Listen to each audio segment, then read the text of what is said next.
Thank you for coming today. This is an extremely important meeting. It's a little bit of a press conference, a little bit of a discussion, and a plan to try to keep our psych center and developmental center open, not only here, but the one in Elmira and others throughout the state.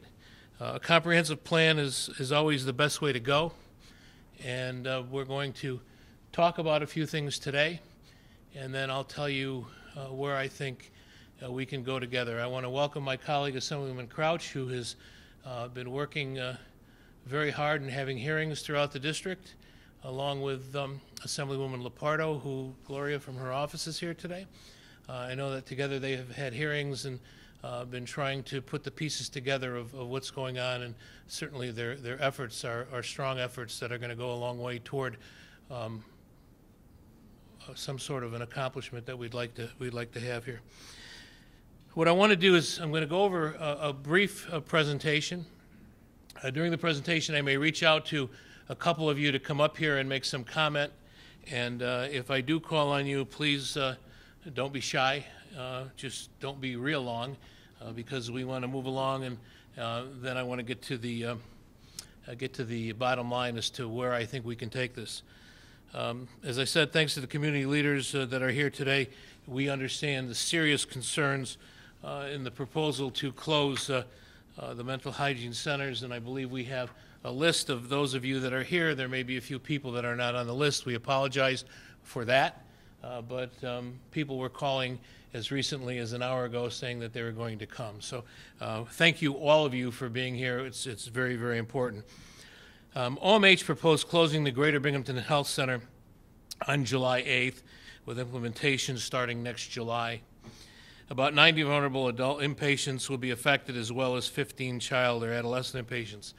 Those numbers are bigger, and I'll get to that later on in my presentation. But for right now, that's what is the number of beds and clients that are in those beds. OPWDD then proposed closing the developmental center on July 26th. About 70 frail inpatients will be affected, along with 60 forensic inpatients. Over 1,000 state employees will be affected at these two facilities alone, and we'll talk about that a little bit later. I have received some 6,700 on my from concerned residents on my petition that deals with this issue. Why are we at this point? And I think while many of you understand it, I think it's important to stress so that the community understands it. The state submits that the Olmstead decision by the U.S. Supreme Court requires it to shut all inpatient facilities. The state also submits that the Federal Department of Health and Human Services that regulates Medicaid also requires us to shut inpatient facilities. The state argues that these closures will save money. Finally, the state claims that these closures won't affect state employees. Here is my rebuttal to what the state claims.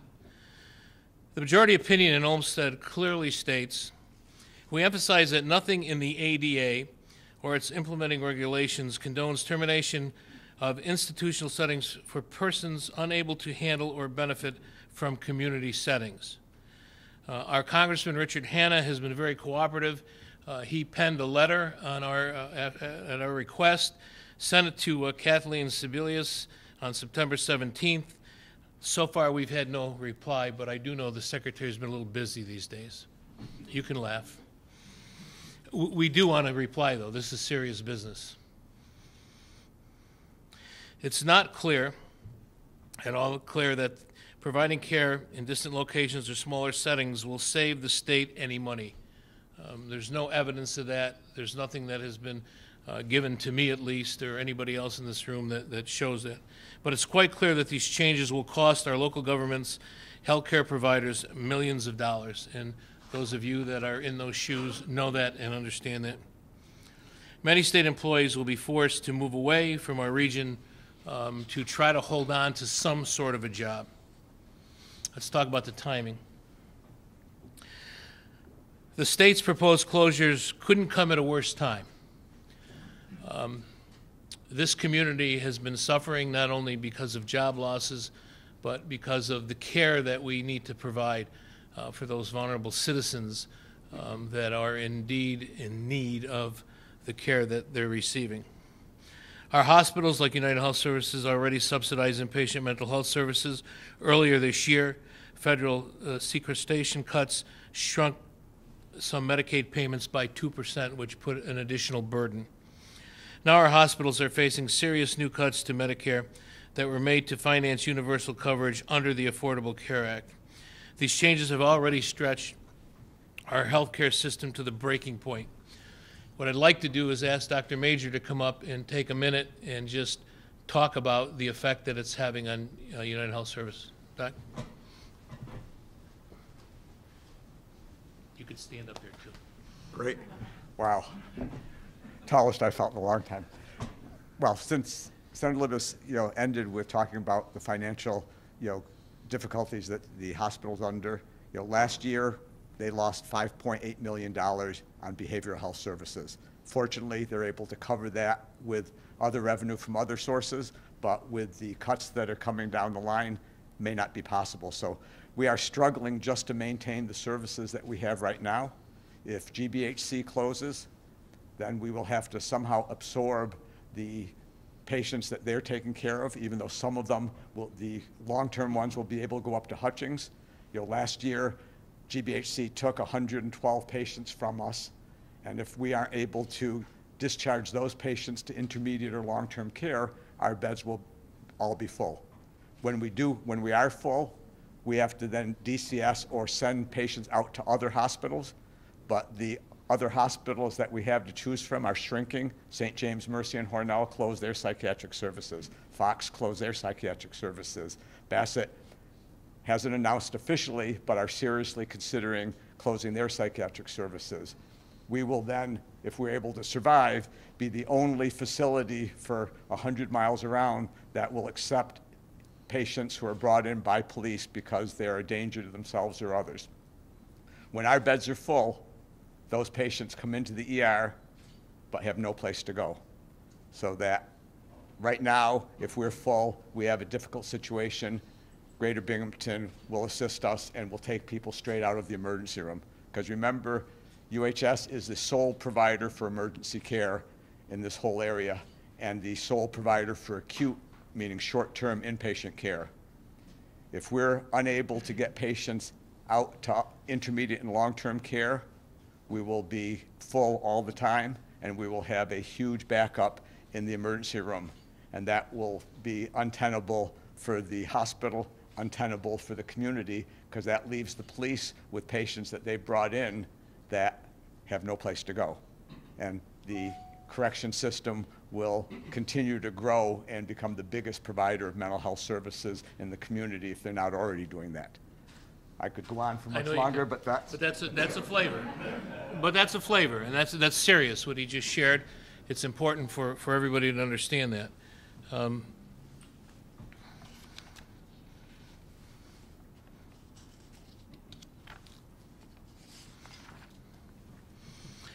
I said I would come back to the numbers, and I want to come back to the numbers because the numbers that I gave you were real numbers, but the numbers are greater as you look at the impact. About 90 vulnerable adult inpatients at the Greater Binghamton Health Center right now would be moved to Syracuse. That means about 180 people annually. Well, now, what does that mean? Those are the number of people who are cycled through on an annual basis. So you see, we're actually going to have an effect on a lot more than what we talk about when they just throw numbers out there. Same thing even with the child and adolescence unit, which is something that I think all of you realize has been a real issue and a real strength to reopen that in 2006 because we had so many problems. About 15 child or adolescent inpatients currently would be moved to Utica. So that means about 180 children and adolescents would annually be treated in Utica instead of Binghamton. So that's the real issue because these beds are open. These kids come to these beds, and then there's a significant turnover, and 180 is really the number. So that's the number of families that are going to be affected. This is one of the reasons why when Mario Cuomo closed it in 1990, we decided that we needed services here, and we worked hard with many of you in this room, and were able to open it in 2006, and it has been a busy, busy place. It's difficult for consumers to go to various places that are outside of the area, especially when you have loved ones who need help and treatment. I'd like to call on Art Johnson and Ruth Roberts now to come up and just touch briefly on how it will affect various counties.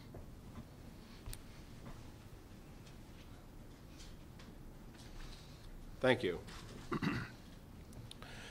First, I think that it gives a false impression to think that children are going to go to Utica. Before Greater Binghamton opened its inpatient unit, children would show up at CPEP, at United Health Services Hospital, and then CPEP would work at finding the next open bed all across the state.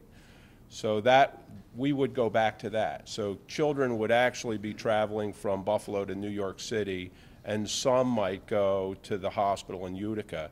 The fact is, the counties that use that children's unit in Utica today frequently can't get children in there, and that's before all of these changes have occurred. On the adult side, the same could be said for Hutchings.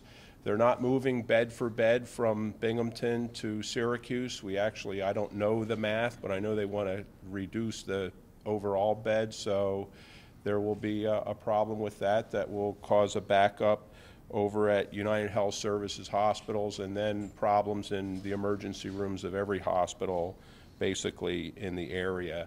And children particularly who need to be in a hospital, it is important that their family participate in their treatment. And the further that family has to travel, the less success that treatment will be. Thank you. Thank you.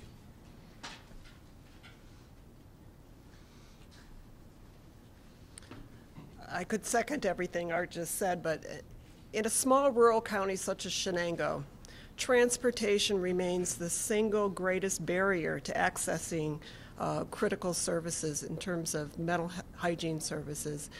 And for children and families, it's particularly challenging. I run outpatient mental health clinics, and I can tell you that our main clinic is located in Norwich. Some folks living in Oxford, if you're familiar with the area, have difficulty accessing services. So traveling a short way becomes a great challenge. For families and children, and I'm, in addition to being the director in Shenango County, I'm also a clinician. And for families and children, when you're working with children, you have to be able to engage the family in the process. And it's not reasonable to think that parents and families are going to be able to travel as far as Utica from the Norwich area so that they could participate in their child's treatment. The other thing to keep in mind is the outcomes are much better for those children when the family can be engaged. Treatment is shorter, the outcomes are better, and it's less likely that child or adolescent will grow up to develop lifelong mental health problems. So there's an investment piece at stake here as well. Thank you. Thank you.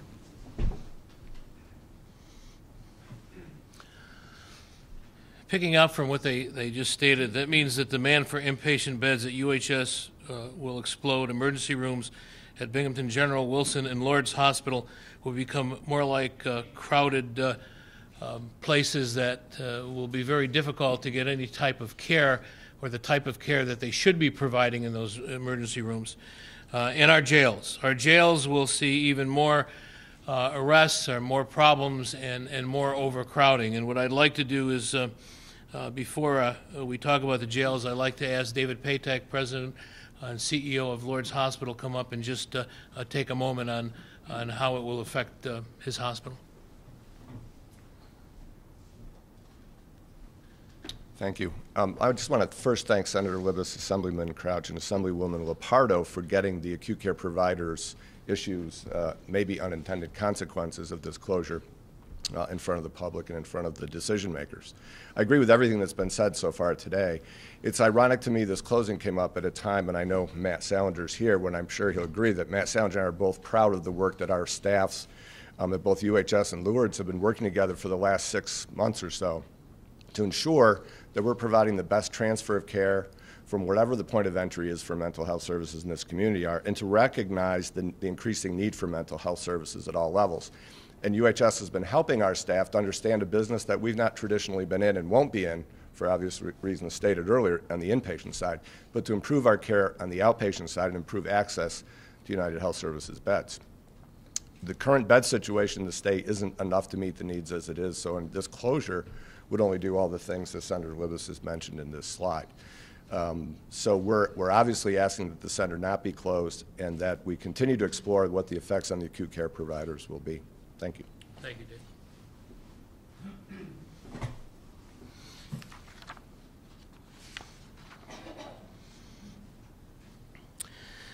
On the developmental disability side, about 70 adult inpatients will be moved into the community settings and operated by nonprofits rather than the state under the state's plan.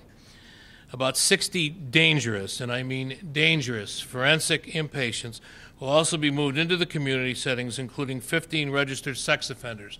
I want to talk about that for a minute because I think everybody is missing a point here. A number of years ago, when I chaired the Committee on Mental Health and Developmental Disabilities, and I chaired it for 11 years, so I do know a little bit about what's going on in this field and about the closure. I was the author of the original Kendra's Law. I was a co-sponsor of community reinvestment, something that the state never carried through on, which is very disappointing. So I understand the issues that are before us. I think what's really disappointing here is that over the course of the last 10 to 12 years, we knew that the population, or part of the population at the developmental center was a difficult population. I think everybody kind of signed off on it. If you went and looked at certain parts of the campus, you would see barbed wire fencing up, which might send you a message that there are people here that could be extremely dangerous. Not could be, they are. We do not need these folks in the community. This is a very serious point that has to be addressed. There are a number of forensic inpatients who are set as sex offenders. They would put many innocent children in danger. They're arsons. They have committed a number of very serious and dangerous crimes. I'd like Major Smolinski to join me now and to just share a little bit about the effect this could have on the jails. Thank you. I'll just reiterate a few of the points I made at the City Hall conference back in September. The correctional facility setups in Broome County and the surrounding counties are not adequately equipped to handle the influx. And what that influx will be is still yet to be determined. The numbers of people that we currently house are in excess of the existing bed situation here in Broome County. The county executive is moving forward with a construction plan and development of that. But that has nothing to do with the situation we're here talking about today. That is to handle the overall crime situation and the population increase we're seeing. That will not do anything when it comes to the influx and potential influx of the individuals with the closures.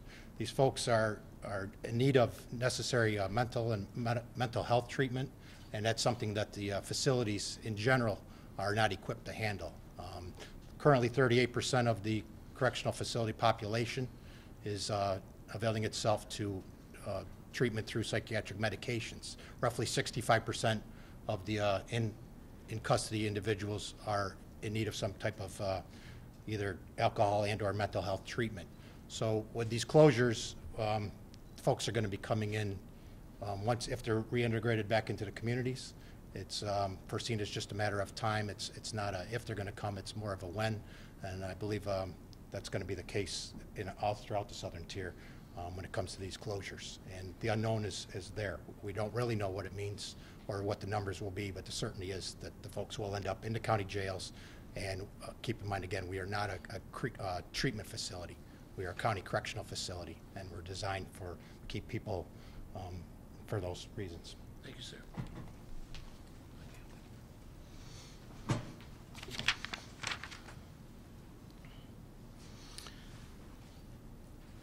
was mentioned earlier, is a team effort. We have a great team in this room of experts. I want to thank County Executive Debbie Preston for being here and being supported, Chairman of the Legislature Jerry Marinich, Mayor-elect Rich David, I see Councilman Papistrat for his support.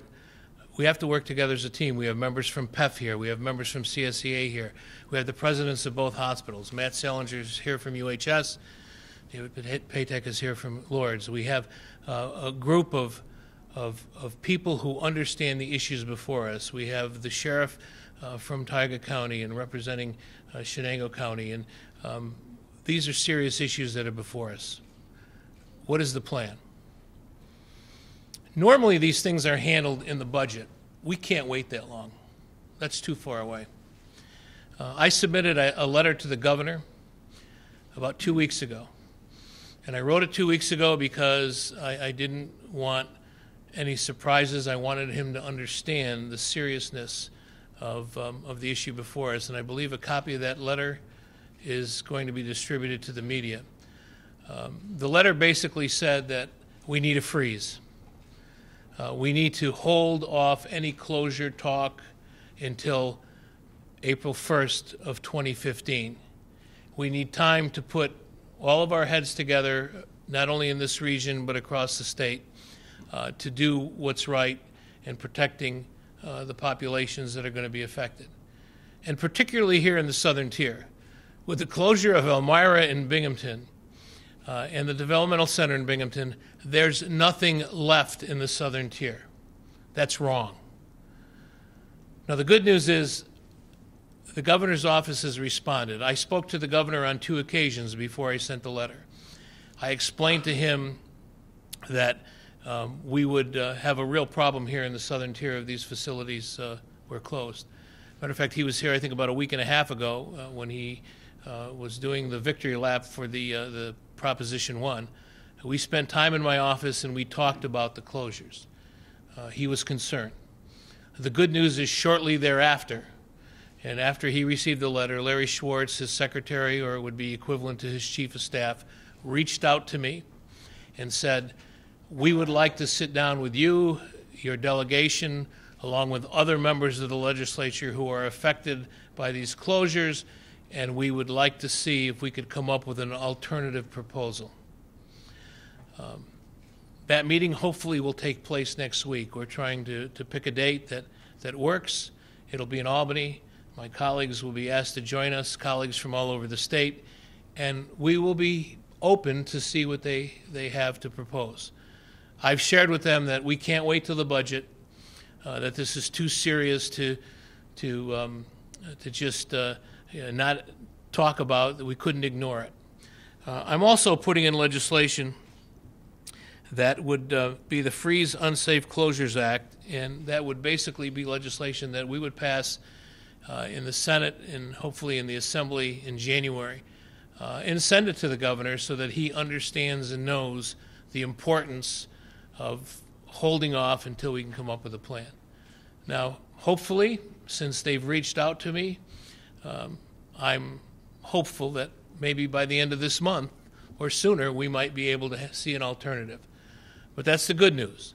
We've gotten their attention to do something right now rather than later on, and so I'm excited about that. I'm excited about that. I'm excited about putting the legislation in. I'm excited with taking all of my colleagues to Albany and having this meeting and laying out what's important to our communities. Having said that, I would open it up to any questions that you might have for me or anybody else in this room for that matter, because there are a lot of experts in this room that are going to be affected by this. And certainly we have members of PEF and CSEA here. We welcome you. We care about the jobs. Every job is important. And we're here for a whole host of reasons. Questions? Yes, sir. Has the federal government not put pressure on the state in terms of doling out Medicaid money to pressure the state to have a plan that's more about getting some of the folks in these facilities into the community, integrating more into the community because of Olmsted? I'm wondering how limited, if at all, maybe some of these alternative plans you might be working on might be because of the pressure coming from the federal government towards the state. I don't believe there's that much pressure coming from the federal government, quite frankly. I think a lot of this is coming from one or two individuals within the governor's administration, because when I shared, I remember my first conversation with Governor Cuomo about this, he kind of looked at me like, really? And I think that it's being driven by members of his administration more so than the federal government. You mentioned the 2015 date that your legislation would call for. I'm trying to get the exact facility correct. The GBHC is supposed to close the 2015? Well, no, the 2015 date is the freeze.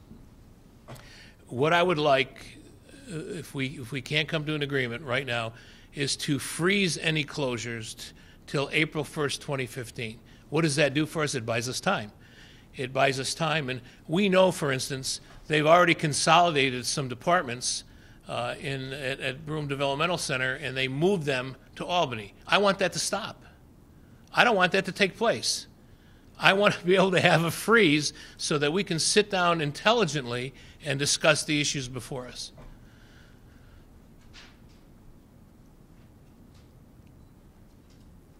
Yes, sir. I just want to point out, my name is Dave Jenkins. I'm president. Dave, come up here, speak. Come on. Get right up here and speak. I don't know if I really need this. You probably don't. My name is Dave Jenkins. I'm president of CSCA's Local 449, and I represent the folks at Broome Developmental Center, as well as about 1,400 other folks spread out over 6 counties, all working institutional and with developmental disabilities. Just a couple of things I'd like to point out. He talks about 15 registered sex offenders. I want to make something a little bit clear. My office is up at the developmental center, and 2 of my board work on what's called the LIT, where these folks are housed. There are 15 registered. There are more that are there voluntarily. I want to make that clear. It's not just 15 of them up there. I've also, over the 2 forums that we've had to bring knowledge to the public and everything, have tried to strive to put on a human face to all of this as well. And I just want to take a quick minute just to speak up and say that we are about 1,000 folks between us and the, for lack of a better term, the psych center. And we are the ones that are going to the restaurants and paying mortgages and going to Mains and whatever you. We are out there, and we'd like to stay here. And so I just want to make sure that folks know that there is a human face to this as well. Thank you. Thanks. If the media has any questions for anybody in this room, please feel free to grab them, talk to them. As I said, there's a lot of talent in this room that deals with the issues before you or the crisis before us and how it's going to unfold. So please feel free to do that. Thank you.